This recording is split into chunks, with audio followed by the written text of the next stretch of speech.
Crystal, thank you for joining me today. Thank you for having me. Of course. So, yeah, getting this thing started, would you be able to give us a little bit about who you are and what you do? Yeah, so I'm the founder and CEO of SoulPod, which is a soulfulness app for the modern awakening journey. We do personalization, 21 ritual journeys in community. And before all of SoulPod, there's really two sides to my coin. One is the science side. So I have a degree in biochemistry, worked in pharmaceutical development. I can hear the collective sighs, but learned a lot there, got into cancer research, worked in genomics and diagnostics specifically. Wow. And then I started to really evolve on my spiritual journey. I've been meditating since I was 12. I did martial arts for over a decade. It was my life. And I started having mystical experiences and I started getting fascinated by the ability that we humans have to move into different levels of consciousness. And so I just couldn't get enough. So when I got the opportunity to build something myself, the creativity just came through and SoulPod was channeled. Really, it's a channeled message in structure and practices. And that leads me to where I am today. Also was severely ill in 2020, and that was definitely a portal for my personal transformation as well. Amazing. Well, thank you for sharing that. Yeah, no problem.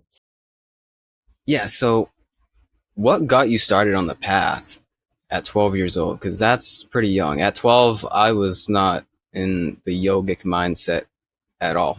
I was playing video games and playing with my friends. So how did it come about for you? Yeah, it wasn't intentional. I will say that. So I was either doing gymnastics. My parents had a rule. You can pick one sport and you go really deeply into it. So piano was non-negotiable for all of us three kids. And we could choose one other activity. And I fell in love with martial arts, a very traditional form from Japan, Goju-Ryu for your enthusiast out there. And it became a love affair and it felt very familiar to me. So I do wonder about past life connection. But meditation was a part of the discipline and the practice and the training.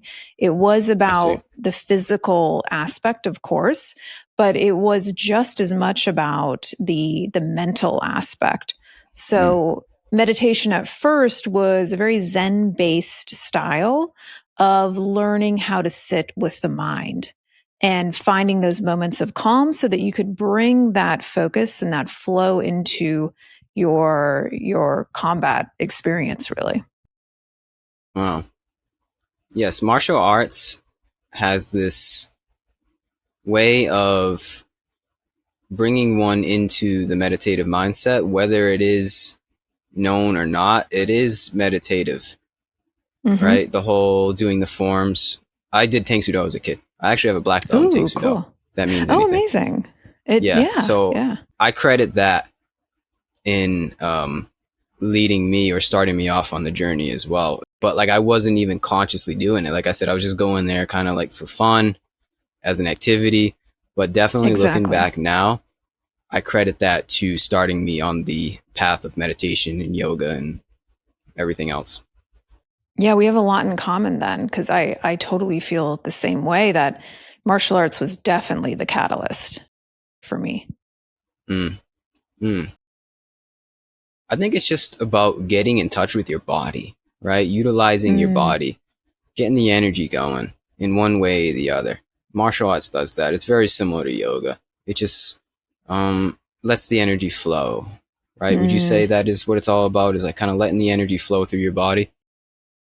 Oh, yeah. Yeah, it's such a union. I mean, yoga really meaning union. Mm-hmm. It's a practice of union. It really is. So I think that's accurate to say that it's I totally agree that it's similar to yoga. Even though it's not presented maybe in that way initially when people first get into martial arts, you may think it's all about the kumite and the sparring and the yelling and the force, but you as you Yeah. get further into it, which as the black belt, you start to learn, oh, it's just as much about being completely in tune with the person across from you so that you can Yes. flow with their energy. And Yeah. so the more advanced martial arts gets, it's a lot less about force and it's a lot more about flow. Like a dance. Oh, yeah, absolutely. Like a dance. Yeah. It's a dance where you're trying to beat people up at the same time. It's a different kind of dance, but still, it's Yes, flowing with somebody. it is. Exactly. Interesting. Yeah. Wow. Okay. So what else Mm. do you practice? Like what else is in your repertoire? Yeah, as far as practices, meditation is my cornerstone. It's an everyday relationship of Mm. connecting with the nonlinear self, with the Mm. field, whatever you want to call it, but that expansive state of consciousness. And breath work is certainly another element that has been a big part of my journey. Both, you could call it more like yogic breath work. Kundalini yoga is a big part of my practice as well. Kriya, and also transformational breath work, which is the 3-part breath laying down. It's a more intensive experience, but it moves a lot of energy. I do that from time to time. But yeah, those are my main tools that I use. Or meditation, I find to be less and less of a tool and more of a channeled way of being, if that makes sense. A lifestyle. Yeah, absolutely. Yeah. Yeah. How about you? It's very similar actually. Mm. Yeah. Sounds like my resume as well. Oh, Got a lot in yeah. common here. I love it. But I've never heard it put as the non-linear self. I like that a lot. The non-linear Mm, self. Would you be able yeah. to get into what that means? Like, what is this non-linear self? I know it's hard to describe, but let's have some fun here. Mm, How would you yeah. describe more so what this non-linear self is all about? Yeah. Great question. So if the linear self is causal, meaning if this, then that, it's predictive. It's what we think is reality, this matter based reality, which is really just energies, right? But it feels very predictive, like more or less we can understand what we're going to do in our day. And the nonlinear self, you can't predict. It's beyond space and time. So this is moving from very matter-based physical experience, the computational experience, if you will, to a non-computational experience, to the mystical experience. And when you enter this kind of experience of being non-linear, it's certainly trippy. You can talk about astral projection. You can talk about just having a expanded perception of connection with everything. So Yeah. it's less separate, it's more connected. Hmm. It's the process of remembering who it is that we really are, which is spiritual beings having a human experience rather than the other way around. Yes. And that's the essence is ultimate connection. Yeah. All is one. We have heard that Mm-hmm. before, I imagine. But that is the overarching essence, I feel, of the nonlinear self, Mm-hmm. the non-local self. It's Yeah. all is one, right? Now, with this understanding, do you feel like there is a different way that your sense of separate self, your sense of crystal acts, with this realization of all is one? Do you inevitably find yourself just having different judgment, different discernment, different way of life? Like, how would you say this realization has Mm. changed you altogether? That's a good question. Again, um, Thanks. I think it continuously evolves and will continuously evolve. But this is a really good question because as you connect to this nonlinear self, more of your soul, I really view awakening as bringing as much of your soul as you can into this dimension of space and time. It is Yeah. about expanding, but then it's also about how much of that awareness, how much of that connection can you bring into this space and time. Hmm. And so it's helped me it's helped me in so many ways, but I think what you're talking about is this sense of like Crystal, like I call her my human, the human Crystal, and Uh-huh. she's got her stuff, she's got her strengths and her gifts and her experiences. She has her learnings and her challenges, and it helps you to have almost like a little bit more space between your ego and who it is that you really are. And in that space, there's less judgment because you're like, Hmm. oh, this is just my constructed sense of self, which is ego. And it's not really who it is that I am as a whole. And so it gives you a lot more patience and grace with yourself. And I don't really view the ego as a constructed sense of self or human crystal as a bad thing. It's what's tethered me into this human experience. So I'm very appreciative of it. But I love the idea of seeing how much can I bring of my soul into the human, if you will. Hmm. They call that integration, Yeah, right? embodiment. Mm-hmm. Embodiment. Or maybe this is, ready for this one? A little crystallization. Ooh, I like it. Yeah, that's a little corny. I had to say it. Oh, I Um, love it. I'm here for it. yeah, it's all the same essence. It's bringing that understanding Yeah. into our sense of separate self. It's having Mm, the soul be in the driver's seat and the ego in the back seat. That's what I like to say. When I like before that. realization, the ego's in the driver's seat and the soul is in the back seat, trying to get your attention at all times. It's always trying to wave. And yeah, I guess that's karma in one way or the other. The waving is our karma getting us on the path, you could I say, like that. right? Yeah. Yeah. Oh man, where do we go from here? That was such a good explanation, Mm. I like the car. Yeah, the front seat, back seat. It's a really good way of right? putting it. Yeah. Yeah. Another way of saying it is like it goes from the master. The ego is you goes from the ego being the master into the higher self or the soul being the master. Mm. And that's what means the most, I feel, because everyone talks about ego death, right? That's another buzzword Mm-hmm. that is in the spiritual community. But I think it's more so about ego rebirth, right? The Mm. rebirth in spirit, where that Ooh. is the identity that we take on as this human suit, right? What did you say? What is the term that you used? It was something funny. You're Oh, human, my my human. human. Yeah. Yeah, as we, yeah, my human. Um, that's what is the most important part is utilizing the human, the instrument, the paintbrush of the human body differently so that we can ultimately help other human beings. I think that's what it all comes down to too is service in one way or the other. I think Mm-hmm. inevitably with this understanding and realization, we tread the path of service all in our own way. We all have our own specialty, our own kind of piece of the puzzle that is service. But I think ultimately it's like with this realization, I kind of have to help out a little bit because this realization, Yeah. this understanding is that, well, they're a part of me, right? And Yeah. they're suffering. So what can I do to alleviate not only my suffering, but my suffering in others? You see? Right. You know what I'm getting at? Yeah. Oh, I do. I love that. Yeah. Yeah. When you have that moment, I'm sure you've had this moment where, for a long time, I believed that we were all connected. I philosophically believed that.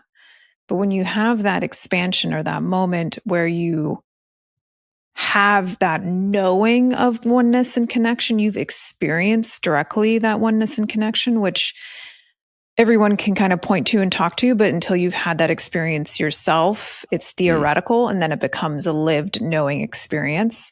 And to your point, I think that's such a beautiful way to describe why service ends up being so important and why people who are awakening, have such a drive to help. And that's really why I built SoulPod to begin with, is because you see everybody as you and you want to help alleviate that suffering and be of service. So I love the way you put that. That was beautiful.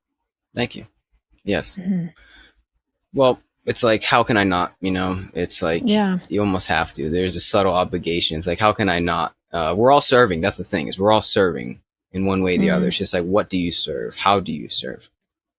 Mm-hmm. So on that note, your service, you're saying a part of your service is your app, SoulPod. Would you Mm. be able to get into what SoulPod is all about? Yeah, SoulPod is the tool that I wish I had when I was first awakening. Mm-hmm. And it balances both the scientific, because I love the science and worked in research, and the mystical, which I think has been a little bit left out of the equation in the last few years. It's been very mindfulness, which is a great foundation and very important. But SoulPod, I wanted to be a structure to help you go deeper into your spiritual expansion. And we do Mm-hmm. this through really understanding where it is that you're at in your spiritual development up until this point. And the other element for me that I really wanted to help with was community. And at least for me, when I was awakening, you have all these kind of crazy experiences, Kundalini awakening or central channel activations and mystical experiences. And it's for me, at least at the time, was hard to find spaces to have those conversations and be like, I just got out of this meditation and experienced a portal. Like, has anybody else experienced that? Has anybody else experienced their first two centers turning on? And like, what does that mean? Um, so I wanted SoulPod to be a space where people feel safe to have those conversations, to ask those questions. And it's somewhere that we're spending quite a bit of time on this year, which is really exciting. And also to have some fun. It's the spiritual awakening journey is certainly challenging and serious at times, but I think bringing some levity and some beauty to it is also really needed. And so that's another kind of pillar of SoulPod is lightheartedness, have some fun with it, and yeah, some structure for awakening. Amazing. Mm. Yeah. The emphasis on structure in the beginning, Mm. I feel, is very important, right? You Mm-hmm. have to sort of make the right rituals for yourself. Like, create your own religion in some sort of way, right? Yeah. Yeah. Yeah. I think that's very important. You kind of have to, because, again, we're all sowing the seeds of some kind of ritual in our life. We're all creatures of habit. So, Mm-hmm. a large part of the spiritual path is just sowing the right seeds for yourself, the right rituals Mm. for yourself. And then thus you will gain realization, you will gain understanding and levity, as you said. And Mm-hmm. yeah, I guess just things will start to line up for you in one way or the other. But it's all around like creating time. I think it's just like create time to do these certain modalities and practices, Mm-hmm. at least in the beginning, right? Definitely in the beginning is such a pivotal time and it can be daunting. And I do hear this from people all the time. They're like, I can't sit still. Um, it's challenging and my mind's not quiet. And and the structure, which I'm big on like breath work, philosophy, expansion, as far as kind of a stepwise process. And that structure can just help you have something to grasp onto so that the more you do it, the more you learn what works for you and what modalities work for you. And then you can start to, over time, kind of construct, like you're saying, your own your own personal tool set. And then Mm-hmm. self guidance becomes another muscle that you can build, where you can just turn on your timer or music or silence. And I think that's equally as important, is to eventually learn when you're ready how to move from structure to no structure. And I still, Yeah. to this day, sometimes I'll do guidance, and a lot of times I'll do my own self guidance. But yeah, this structure I think is really important. And I also think at the beginning, especially, being very connected with your why. Mm. Why are you meditating? Yeah. Um, if it's only to sleep better or to any of the now known physical benefits of meditation, which will happen and are really great, I've found that people that really transform, they have connected deeply with their why. It's about who it is they want to be in this lifetime, how they want to transform, how they want to serve, to your point. But if you can get more connected with that why for you in your practice, then that will keep you going when you run up against the inevitable difficult meditations, which will happen. And you'll start to know how to move through that physical, mental resistance. But yeah, the why is so important. You got to want it. It's well said. Yeah, connecting with one's intention. Yeah. Yeah. I think that gives one a gumption in living. It gives one a purpose. If you can connect with your why, you can traverse any obstacle of your life because you know that why is leading you. That intention is leading you through any endeavor. And we all go through it. Obviously, we all go through it. We all suffer, as the Buddha taught us. So if you connect with really why you're here, you'll see that all the stuff of our life is just like it's grist for the mill, as Ram Dass says, for us to essentially just keep going. It's like part of the adventure. But it all does start. It's like where is this coming from for me? It's like, why am I here? Essentially, that's the big why, I think. And if you can Yeah. really resonate with the why am I here throughout all of the mundaneness or seeming mundaneness of one's life, you can tackle anything. That's what I feel, at least. It's the sense of like invulnerability. It's the sense of like volition in my action, a sense of just carpe diem, you know? Yeah. Yeah, I do. I feel that too. There's a level of inner safety that you've probably created that gives you that resilience because you know that you're not just this physical time space bound biological form. And when Yeah. you've connected to that, there is this inner safety is the best word I can think of right now that Safety gives and you power, safety and power. Yeah, right? agreed. Yeah, you're connecting and realizing and awakening your power. And that truly becomes such a driving force, at least for me, also in my creativity. Like I'm also writing a science fiction novel, but there's Oh, just been so much like creativity that's come through me that yes. didn't used to flow like that, you know? So I think Uh-huh. that's another consequence of awakening. Yes. Yes. Yes. It's not power in like the classical humanly colloquial sense of power, being able to dictate the will of others. It's power that actually relates to creativity. Yeah. I think they go hand in Becoming hand. more and more Power. you. Yeah. Yeah. Mm-hmm. Yep. I feel it. I feel it 100%. too. And that's priceless too. You can't put a price on that. Like tapping Mm-mm. into one's inner creativity. Um, it's completely priceless. Absolutely. Yeah, I tell people don't always understand this, but when I when I tell them, they're like, are you gonna sell your book? Are you gonna get a publisher? You know, and I'm like, I mean, I hope so, but that's not why I'm doing it. You know, it's Mm-hmm. something that it's an energy, it's an inspiration that called to me from the field or from source or from wherever, and it Yep. wants to come in to this dimension of space and time.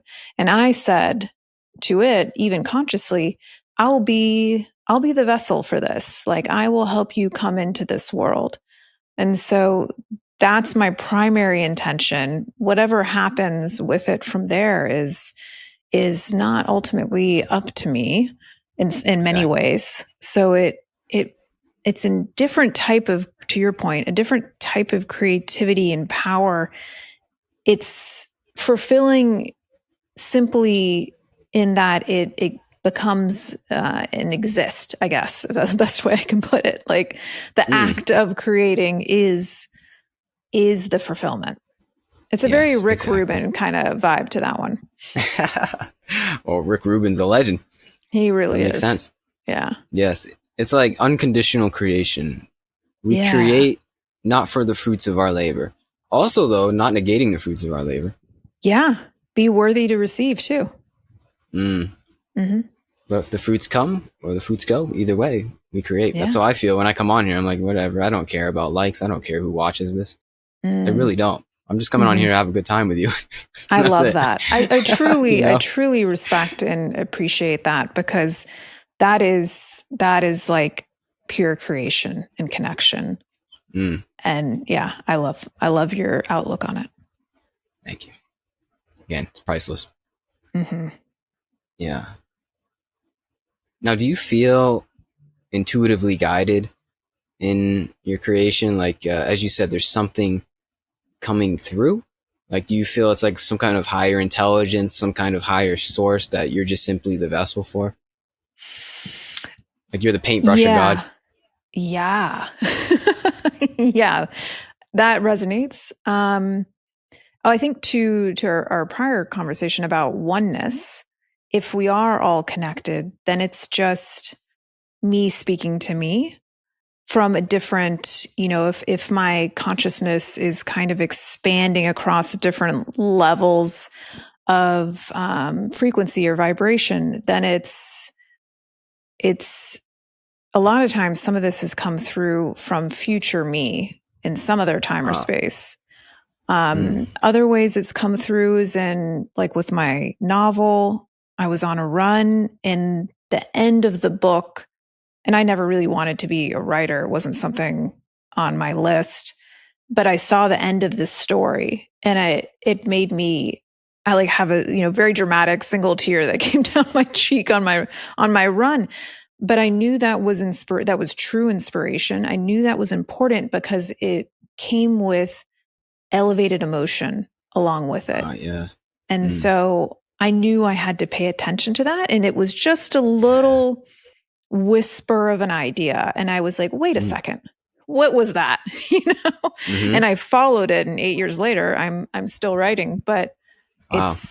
it's been certainly divinely guided. I have had connection with you don't know exactly who they are, but there's certainly elevated, very advanced beings um, that have been communicating with me for the past probably 10 years, even more so in the last 6 months. Like, it has just been more and more connection with these beings that seem to be interdimensional. And so I think it's all oneness, right? It's all just different. It's all the same Uh, soup. it's all the same. Yeah, it's all the same suit, different packages. Soup. Like a soup. Oh, soup. Yeah. Meat soup suit. Yeah, whatever. Yeah. Yeah. It's all the same. And you're just getting information in different ways from different places. And Mm-hmm. that has certainly been a fascinating journey, that part of it. I can imagine. Sounds like it. Yeah, Mm-hmm. Yogananda calls it the subtle whispers of intuition. Yeah. I Subtle but powerful. love Yogananda. Yogananda's been a big part of my journey as well. Oh yeah. Um, yeah, I think, was it Steven Spielberg that said the only difference is that he listened to those whispers. They're very subtle, and it Mm, it takes space and stillness to hear them, and then uh-huh. intention to follow them. I Yeah. like that. Yeah. That's good. That's the truth. I feel it. Yeah. But if your mind's busy with the future or the past, you're not going to hear it. That's the Exactly. thing. Yeah. Mm. You still in know. Mm. That's the essence. Mm-hmm. Now, you don't have to if you don't want to, but would you be able to get into a little bit about what your sci-fi book is about? Just give us a little taste, or no, is it a secret? A little taste. It's at a high level, kind of exploring the evolution of consciousness, kind of what we're Mm. talking about, but at a multi-species level. And, like, what does it look like if certain species prioritize external technology and certain species prioritize what I call internal technology? What do those Wow. paths look like, and how do they intersect? And that's really Mm. kind of at a high level. Yeah. That's cool. I mean, Mm. we can see that happening on Earth. I don't know if that's your inspiration or not, but there's some Yeah. of us that are putting a little too much emphasis on the external technology, and some of us that are getting into the internal technology. Mm-hmm. Um, and it is almost creating two different species of the mind, at least, like two Yeah. different ways of thought, ways of being. And Mm-hmm. yeah, I don't think external technology is all bad. Look at what we're doing right now. This is Same. external technology. Yeah. So it's finding a balance between that and not becoming too imbalanced in either side, Mm-hmm. you know? Yeah. Definitely. Yeah. I mean, the technology that we have right now is miraculous. Like what we're doing right now is Oh, crazy. it's such I mean, it's so interesting to me that this is all happening at the same time. There seems to be more of us awakening and this acceleration of technology and potentially this acceleration of our galactic family showing up in some ways. So Mm-hmm. it's a very interesting time that all of these kind of waves are happening Yeah. simultaneously. Yeah. Mm. Yeah, to say the least. Yeah. Everything Everywhere All at Once. Do you know that movie? Exactly. I do. It's good. Yeah. Yeah. But yeah, our technology is a double-edged sword because you Mm-hmm. can use this to make you or break you. We have the words of the Buddha, the words of all the sages, of Mm-hmm. Jesus, any of the past saints in our pockets, at our fingertips, at all Yeah. times. You can tune into what you want to tune into, and if you're tuning into the right stuff, for sure you'll get the downloads of Dharma from the previous realized beings. But if you're tuning Mm. into the wrong stuff, yeah, you're just gonna fall. It's Mm-hmm. gonna break you. And like I said before, you can see that. I'm not judging. I'm just stating my Yeah. observation. You can Mm-hmm. see a large majority of us kind of evolving, as you said, Mm-hmm. with this technology. I credit all of my path, pretty much all of it, 90% of it, to the internet. If I didn't have the internet Mm. and the resources that are available, I'd be in the dark ages, you know? I'd be caught in ignorance. Oh, yeah. Um, Yeah. yeah, so you can either use it to make you or break you, you know? Yeah. I see technology as really being a mirror, as Hmm. it can illuminate our highest selves, tune into that. That's a choice. And it can show us where our shadows are at and what we're maybe not Uh-huh. aware of and that we're not looking at. And so when we talk about AI, and I live in the Bay Area, so I'm like hearing about it every day, what's changing and evolving on the AI side. And it's going to be a mirror for us. And so I don't really think of technology. I know there's certain kind of perspectives on this of it being completely um benevolent and like our savior. I think that's giving away some of our innate power. Yeah. And then I don't think of it necessarily either as being evil and like something that needs to be avoided at all cost.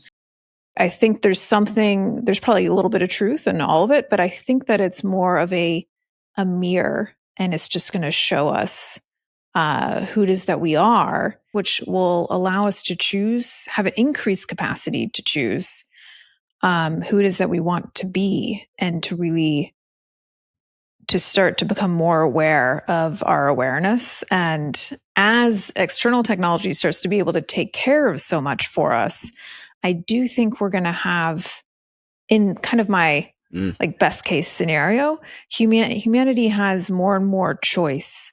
If you're we still have this challenge today of dealing with our first center needs of food, shelter, and safety.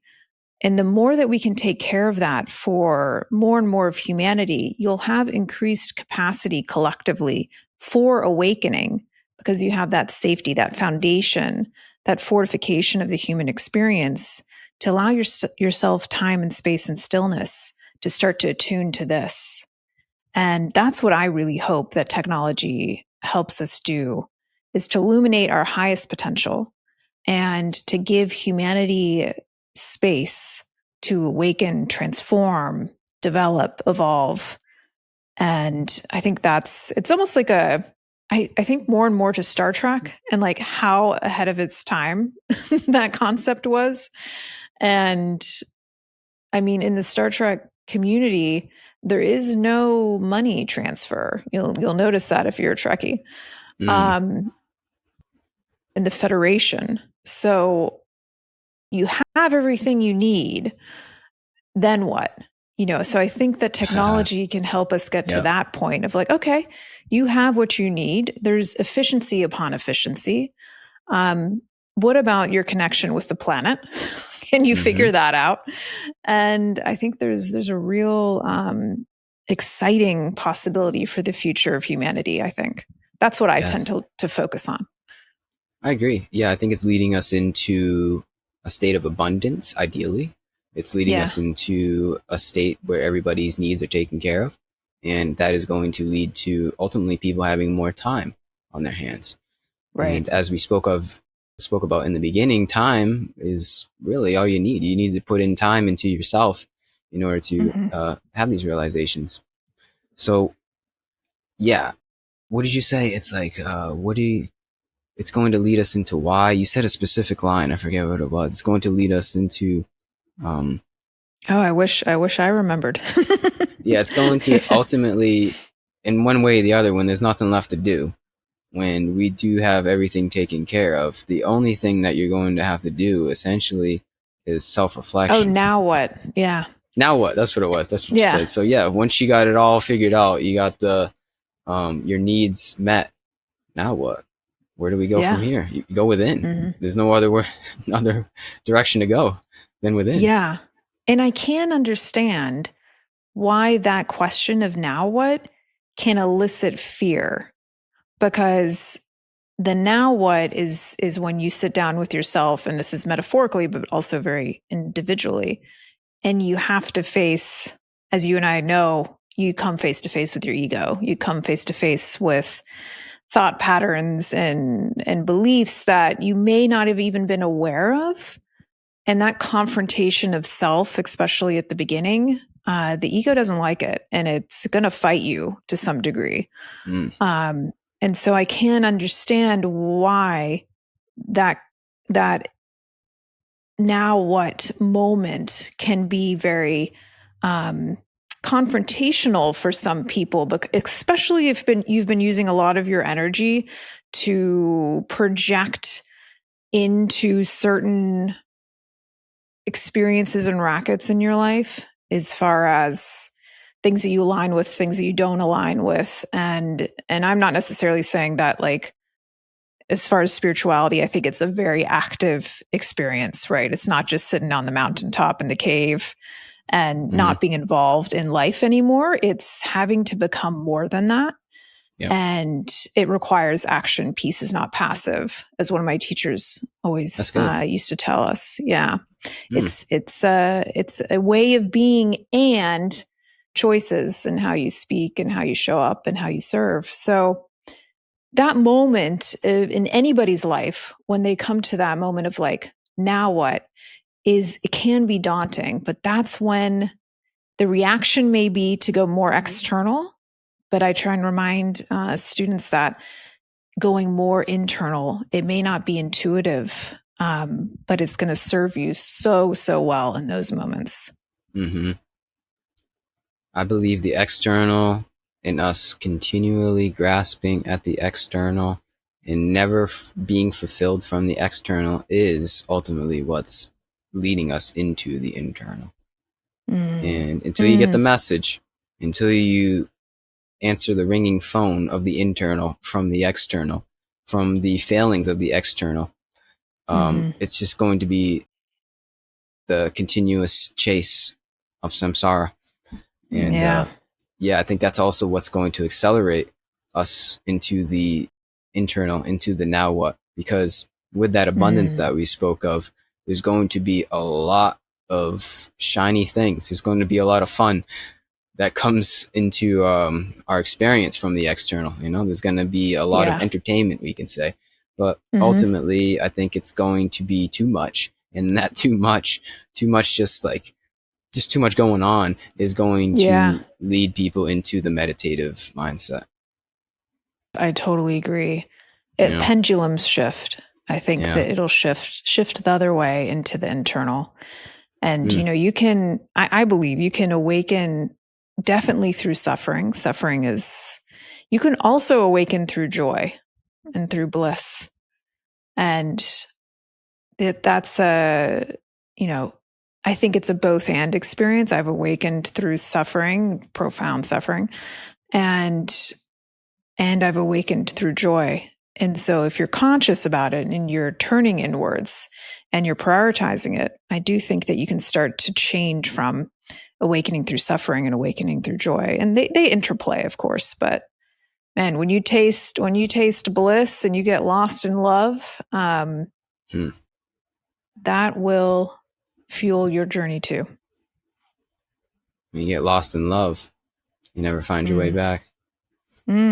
Yeah. You're always lost. Aren't we all? Yeah, we're all lost in love. That's a fun one, right? Yeah, that's good. I like that. Mm. Yeah, just gonna take a deep breath on that one. Mm-hmm. Yeah, I Do you think believe? that was from. Go ahead. Oh, sorry. Go ahead. Well, what is it from? Go ahead. Finish yours first. Yeah, I was trying to think. Where is Lost in Love from? I think it's from. It may have been Maharashi. Is that how you King say his name? Curly I may have Baba? said that wrong. Maybe. And I know it was one of the great yogis. So we'll just say it. It was one of the great yogis. And Some somebody yogi had out there. asked, some yogi out there, but somebody had asked him, one of the students had asked him, how did Jesus meditate? I think this was the question. Uh-huh. And the yogi started to speak and then he stopped himself and he closed his eyes and went into meditation. And then they saw like a tear come down his cheek. And when he came out of meditation, that's what he said. He said, Jesus got lost in love. That's how he meditated. Now it stuck with me. Mm. Mm-hmm. That's bhakti. Yeah. Mm-hmm. I think that's where the path takes us. Is you lose Yeah. yourself to love. You lose your sense of separate self to love. Yeah. Die to love. Die to love. Right? Mm-hmm. Yeah. Powerful stuff.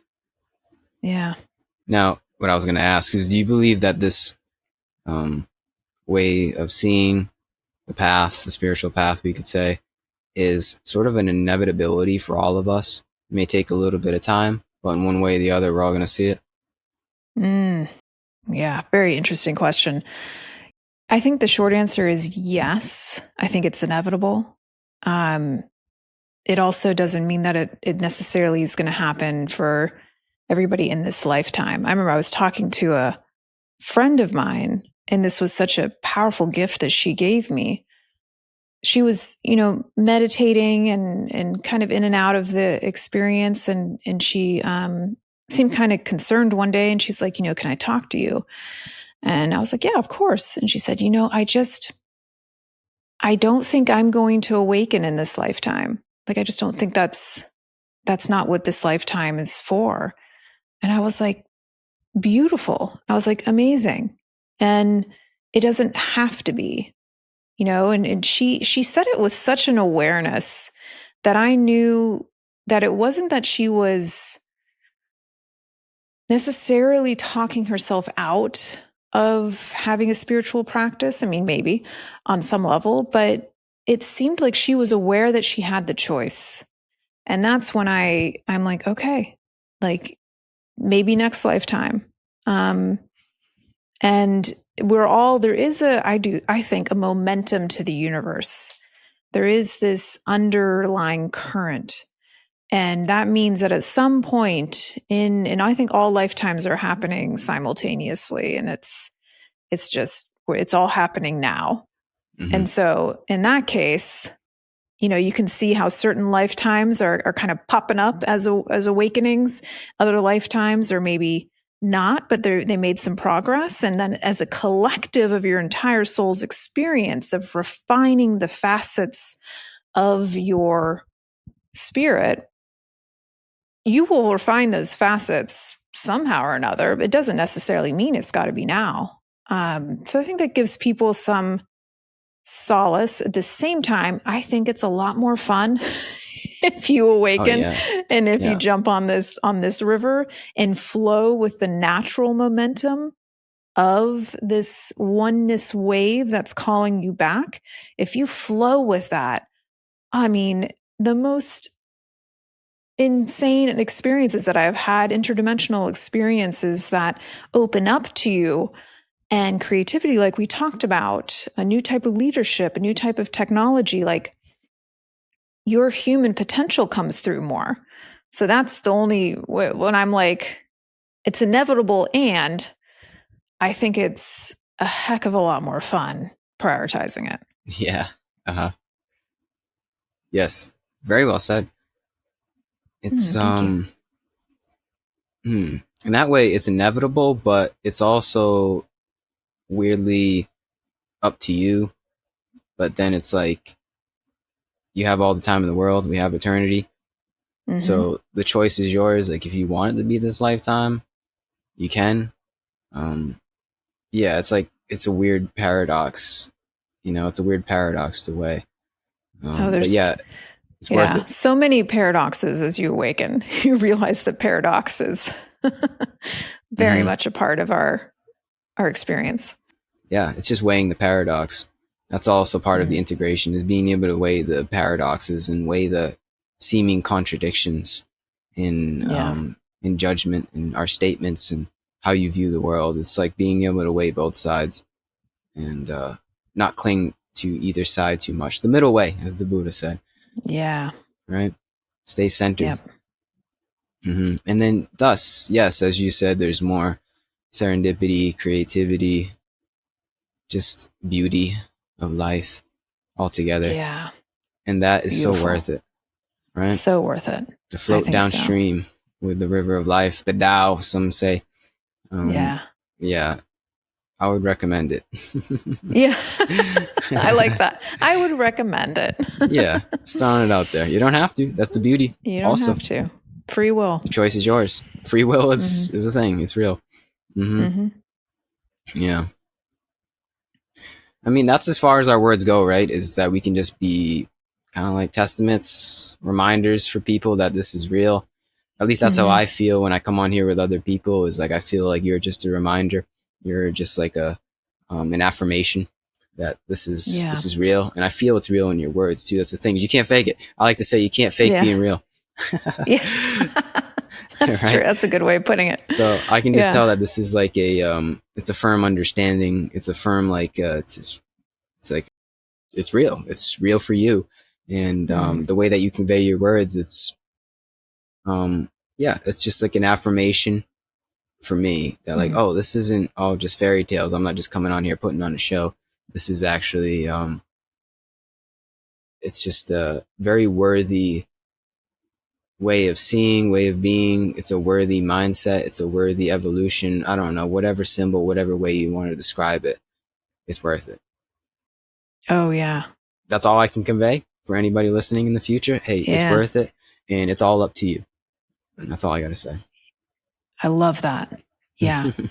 It's all of this is within you and accessible at any time. It's just learning how to tune into it. Yeah. And then once you know, you know. Yeah, once you know, you know. There's no going back. There's Yeah. really no going back. And ultimately, individual experience, your own experience of oneness is going to help guide you more than anything. Yep. Way more than this podcast. That's for sure. I just want to be a reminder. That's it. I like And that. Yeah. yeah. Well, hey, I don't know. I thank you for being a reminder for me today and anybody listening in the future. Um, I feel like it's a good note Right. to wrap it up. I want to keep talking to you, but it's like I kind of feel like we came full circle. So I Yeah. might have to Yeah. just trust my gut in that manner and start to Yeah. wrap this thing up. But before we do you Absolutely. have anything else that you want to say and get off your chest? No, this has been such a treat today, Gary. Mm. So thank you for having this show. Thank you for being a reminder for people of what's possible. And yes, it's very real. This inner technology is accessible. You can turn it on. That's Yeah. your birthright, and Mm. everyone has it. You have it. Everyone has it. Um, and I think that there's so many amazing tools out there. If you feel called to SoulPod, check us out, soulpodapp.com.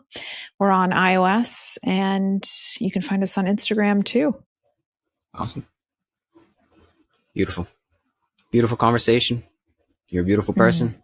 And I wish you all the best. Thank you for joining me Thank you, today. Gary. Thank you. Other than that, yes, peace and love to you, and peace and love to anybody that listens to the song. Mm-hmm. Goodbye, y'all. Peace and love.